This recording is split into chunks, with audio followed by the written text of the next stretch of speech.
Japan లో Revanth tour కొనసాగుతోంది. రేవంత్ తో పాటు అధికారులు కూడా జపాన్ లోని కొన్ని ప్రాంతాల్లో పర్యటిస్తున్నారు. తెలంగాణకు పెట్టుబడులు రావడమే లక్ష్యంగా సాగుతోంది ఈ టూర్. అక్కడి ప్రభుత్వం కంపెనీలతో వరుసగా ఒప్పందాలు జరుగుతున్నాయి. ఇవాళ జపాన్ ప్రభుత్వంతో కీలక ఒప్పందాలు చేసుకోనుంది తెలంగాణ సర్కార్. వర్డ్ ఎక్స్ లో టీజీ పెవిలియన్ ను ప్రారంభించనున్నారు సీఎం రేవంత్.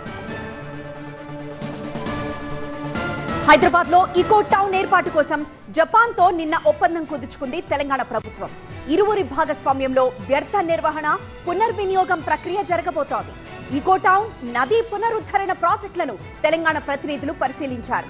రీసైక్లింగ్ ప్లాంట్ ను పరిశీలించింది సీఎం రేవంత్ బృందం. ఎక్స్ఆర్ఎస్ ఇన్స్టిట్యూట్, నిపాన్ స్టీల్, అమితా సంస్థలతోనూ ఒప్పందాలు చేసుకుంది ప్రభుత్వం. గ్రీన్ ఇన్ఫ్రా ప్రాజెక్టుల కోసం కలిసి పనిచేద్దామంటూ పిలుపునిచ్చారు CM Revanth. Future city, metro, regional ring road, Musi ప్రాజెక్టుల్లో అవకాశాలను అక్కడి ప్రతినిధులకు వివరించారు.